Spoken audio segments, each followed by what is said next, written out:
Well, thank you. We will now return to a more traditional GFN Science Lab situation with showing the next video, and Emily Cleric from Philip Morris will be in the video, but Christelle will be answering questions. As scientists, we are experts at measuring the physical. We can track a temperature, weight a gram, or map a genome with certainty. But in product research, such as tobacco or nicotine products, there are hidden human elements that no lab instrument can detect. How do we actually measure key constructs like risk perception, label comprehension, use behavior, or the subjective effects of a specific product? How can we accurately capture real-world product use when behavior occurs outside controlled environments without direct observation?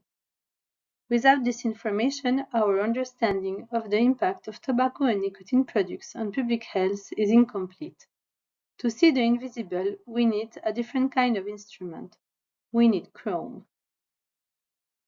So what exactly is CROM? Consumer-reported outcome measures capture self-reported perceptions and behaviors directly from the consumers, providing data that cannot be obtained through other methods. We differentiate between two kinds of CROM. Descriptive CROM capture observable behaviors, the what, for example, how frequently a product is used. Psychometric CROM assess underlying constructs, the why, including cognitive, perceptual, and affective dimensions that can't be directly observed. Translating these what and why dimensions into a current, scientifically robust frameworks requires coordinated, consensus-driven efforts at a global level. For over 7 decades, Coresta has brought together researchers with diverse expertise from around the world. Its mission is to promote and facilitate international cooperation and best practices in scientific research, providing the tobacco industry, regulators, and research groups with publicly available, credible scientific information on tobacco and its derived products. Regarding CROM, a key challenge remains. A clear set of best practices is required to standardize CROM development, validation, selection, and implementation for tobacco research. Coresta established a consortium approach with the CROM task force. This initiative brings together industry scientists, academic researchers, and regulatory experts to address methodological challenges through scientific cooperation, global reference, and information exchange. By bringing together scientists with various expertise and independent SMEs, we gain a broader perspective. Through dialogue with academic and regulatory stakeholders, this group identifies best practices for developing, validating, and implementing CROM measures scientifically robust and broadly applicable. The task force has developed two key guidelines grounded in literature review, existing survey frameworks and guidelines, and applied an iterative, consensus-based process involving the experts mentioned earlier. Descriptive CROM guideline provides frameworks for classifying tobacco and nicotine products, including novel categories, and defines conceptual models of use states. It also includes recommendations for survey design, data collection, analysis, and reporting. The psychometric CROM guideline focuses on defining constructs of interest and provides guidance on instrument development, validation, implementation, and interpretation of results. To support accessibility and implementation among the scientific community, the task force developed a publicly and freely available CROM repository. The repository was designed using focus group and usability testing to ensure relevance and usability for the research community. The repository has the potential to standardize and harmonize the use of CROM in tobacco research. It currently includes descriptive CROM with structured survey items, response options, and source references alongside a tool for survey development. It also includes psychometric CROM with detailed information on constructs, measurement properties, and availability. The repository is continuously updated as new evidence emerges. A current limitation of the repository is that many psychometric CROM have been developed primarily in English and within Western cultural contexts. Expanding linguistic and cultural representation is therefore a key priority to ensure global applicability and inclusivity. Researchers are therefore encouraged to contribute additional instruments to the repository to strengthen its coverage. CROMs are becoming increasingly important in tobacco harm reduction research and in assessing the public health impact of tobacco and nicotine products. In a rapidly evolving product landscape, there is a clear need for standardized definitions, valid and readable measures, and consistent methodologies. These elements are essential to enable comparability across studies and support robust evidence generation. The rigorous and standardized capture of subjective consumer experiences enables robustness of data, validity and interpretability of scientific evidence, and support transparent and globally applicable regulatory science. Or we take questions. Okay. Well, first of all, I would like to thank Emily for producing this video. She was supposed to be here today. Unfortunately, she can't. I'm not completely alien to this work because I'm actually the coordinator of the CROM task force. So I'm very happy to take any of your questions, but maybe a little bit of background on this initiative. So maybe it's not the standard type of presentation for the Science Lab. We are not presenting results. We are presenting a framework to improve how we measure the perception and the behavior of nicotine users. And I think I'm very happy that I come after Adam's presentation. I don't need, I think, to convince you that CROMs are very important in the evidence generation for tobacco harm reduction, because the past survey is basically a compilation of CROMs.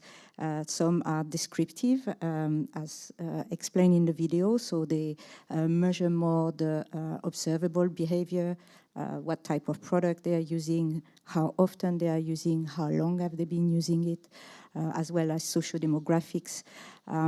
While the psychometric CROM that you can find also in the past survey are more looking at psychological construct, like, or even psychiatric disease like depression, or it could be risk perception or dependence.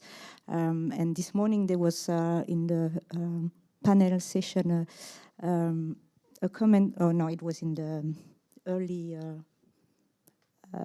what was the podcast type of, on addiction, and a comment that we don't have a good measure to compare different products on dependence, for example.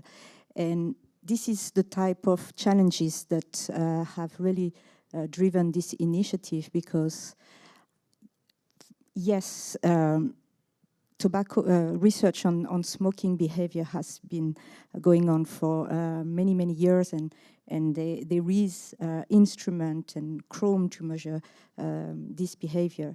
But we are now looking at a different behavior and a broader range of product.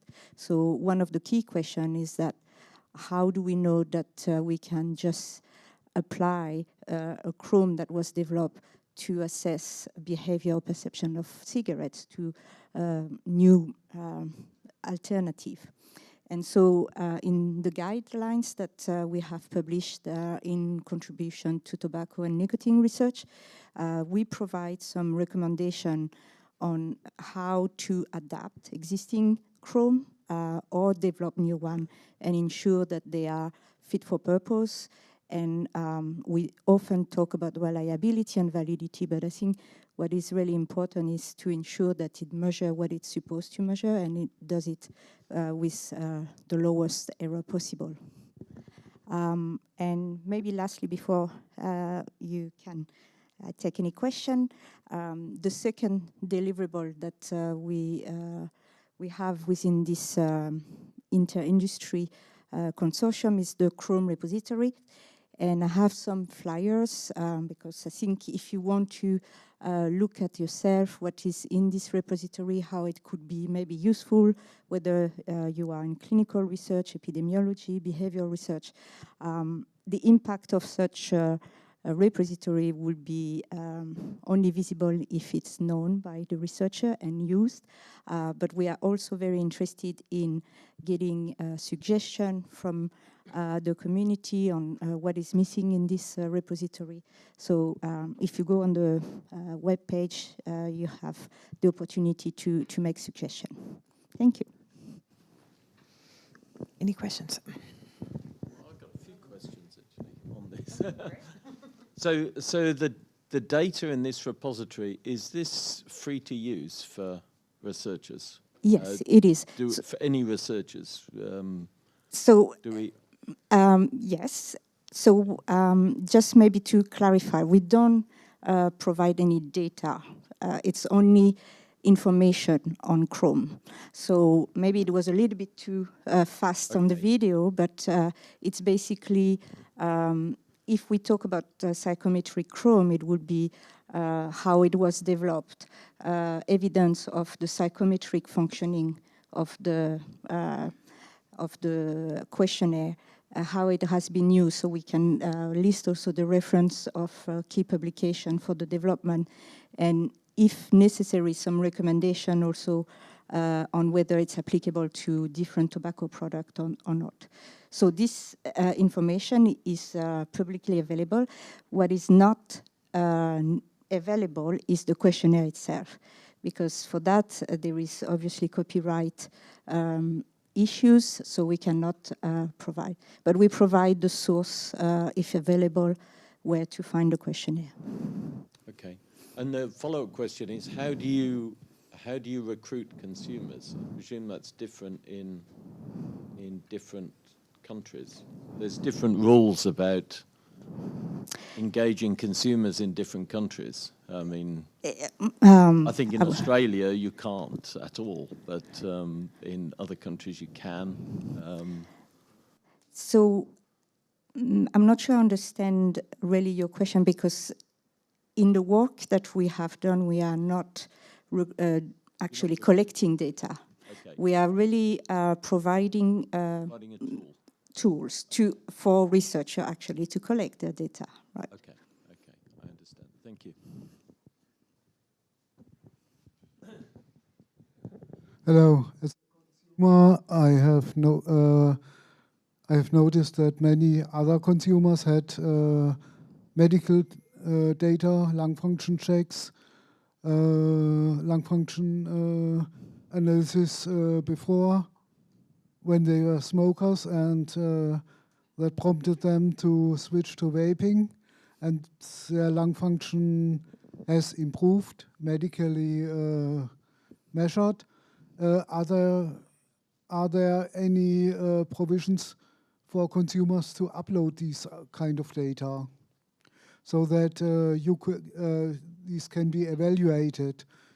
Because that's more than anecdotal data, that's medical data that can be of more use, more scientific use. Mm-hmm.